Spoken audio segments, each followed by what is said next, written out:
Review of Gaami. దీని trailer release అయ్యే ముందు వరకు నాకైతే జీరో ఎక్స్పెక్టేషన్స్. బట్ ట్రైలర్ చూసాక ఒపీనియన్ కంప్లీట్గా చేంజ్ అయిపోయింది. అండ్ ఎప్పుడెప్పుడు చూద్దామని ఫుల్ వెయిట్ చేశా. అండ్ 2018లో ఫేస్బుక్ అండ్ యూట్యూబ్ ద్వారా ఫండింగ్ క్యాంపెయిన్ స్టార్ట్ చేసి ఇండస్ట్రీ పెద్దల వరకు ఈ మూవీ మ్యాటర్ వెళ్ళింది. అందుకే ఫండింగ్ లేట్ అయ్యి ఫైనాన్షియల్గా మూవీ అవుట్పుట్ రూపంలో బయటికి రావడానికి 6 years పట్టింది. అండ్ టీమ్ యూనిట్ ఈ గామి కోసం పెద్ద యుద్ధమే చేశారు. అండ్ లాజిస్టికల్గా చాలా సఫర్ అయ్యారు వాళ్ళు. బట్ కోవిడ్ వచ్చినా డబ్బులు లేకపోయినా అసలు ఈ ప్రాజెక్ట్ని వదలలేదు డైరెక్టర్ విద్యాధర్ గారు. మొత్తానికి కార్తిక్ గారు అండ్ యూవీ క్రియేషన్స్ ఈ మూవీకి ఫైనాన్షియల్గా హెల్ప్ చేశారు.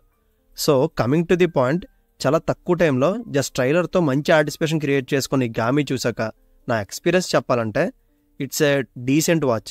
బట్ హానెస్ట్లీ సే ఇలాంటి యూనిక్ రైటింగ్ని అటెంప్ట్ని మెచ్చుకోక తప్పదు. అండ్ వాళ్ళకున్న మినిమల్ బడ్జెట్లో ఎంత మంచి విజువల్ అవుట్కమ్ ఇవ్వడం అంత ఈజీ కాదు. అండ్ చాలా గ్రౌండ్ వర్క్ చేసి పొటెన్షియల్ అంతా పెడితేనే ఇది పాసిబుల్ అవుతుంది.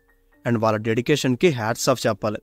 అయితే జస్ట్ డీసెంట్ వాచ్ అని ఎందుకన్నానో ఇన్డెప్త్ రివ్యూలో చెప్తాను.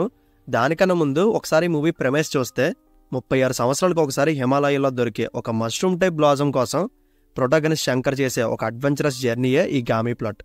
ఎందుకంటే తన లైఫ్ దాని మీదే బేస్ అయి ఉంటుంది. అండ్ అదే బ్లాజమ్ కోసం సైంటిస్ట్ దేవదాసి అన్ఎక్స్పెక్టెడ్గా శంకర్ జర్నీలో పార్ట్ అవుతుంది. అయితే ప్లాట్ విని ఇది జస్ట్ సర్వైవల్ డ్రామా అనుకుంటే పొరపాటే.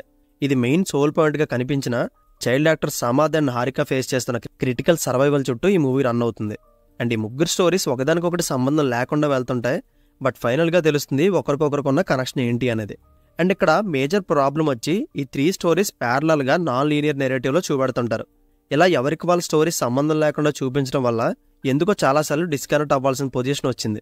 అండ్ అది చూపించడం కూడా చాలా కాంప్లికేటెడ్ ఉండడం వలన ఏం జరుగుతుందో సరిగ్గా అర్థం కాని సిచ్యువేషన్ వస్తుంది. నాకైతే స్టోరీ నేరేషన్లోనే ప్రాబ్లం ఉన్నట్టు కనిపించింది. అండ్ ఇంక ఎమోషనల్గా కూడా అంత కనెక్ట్ అవ్వదు. అండ్ ప్రీ రిలీజ్ ఈవెంట్లో వెస్ఫక్సియన్ గారు ఈ movie screen play Hollywood director Christopher Nolan స్టైల్లో ఉంటుందని చెప్పారు.